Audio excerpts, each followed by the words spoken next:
Yeah, but now if we look at the other side of the argument, the apologists in the Islamic world of the apostasy laws, it's interesting. I mean, I don't know a lot about these defenses, but what is when I've looked a bit into them, I saw there's a very common argument, very frequent argument, which has to deal with the accusation of hypocrisy of the West, hypocrisy of the West, mainly in regards to the argument is usually saying that the apostasy is a certain mechanism in those society which has a similar parallel mechanisms in every stable society, but there's just these kinds of mechanisms are just based around different values than in Islam. In their view, in Islamic law, around the true values, and in the West around some fake modern values which they deny. But for instance, one of the mechanisms that they talk about is high treason. They compare that to the apostasy laws, and it's interesting. What do you think about such apologies? What would be your argument against them? Well, first of all, this is also a reformist argument, funnily enough. This idea that, so the death penalty for apostasy, which is part of Islamic law, but does not exist, for example, in the Quran. There is no verse of the Quran stating that you should kill people for leaving Islam.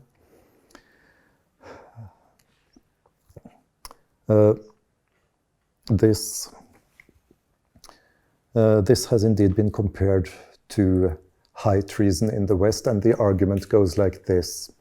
At the beginning of Islam, the community of the first Muslims was besieged by their enemies in Mecca, and they barely survived. In this situation,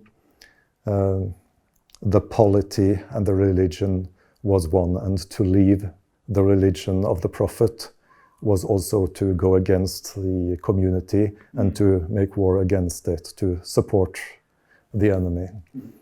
And here is where the reformist argument comes in, you could not separate state and religion in the Prophet's Medina. But today we have separation between state and religion. So today, leaving religion and the high treason are two different things. And you can now treat conversion, change of religion, as a personal spiritual decision and not as a political issue. Now, this argument has its limits, obviously. First of all, there are some states that have based their constitution on Islam and call themselves Islamic republics, like Iran.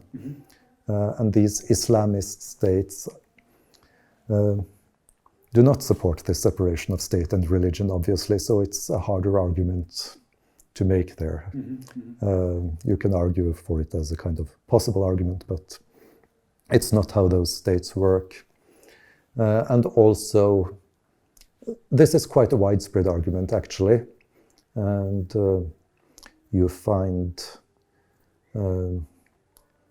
some of the more progressive Islamists really exploring it, but it often comes with some stipulations, like as long as they don't propagate their new religion, or insult Islam after converting, then, according to this argument, we could accept to look at conversion as a personal decision, but so that's just a comment on this specific argument that you mentioned. But I think that, in some ways I agree with this broader argument as a structural thing, that obviously every society has certain values that it places above discussion. And there are different values that we make, I might even say, sacred. I mean,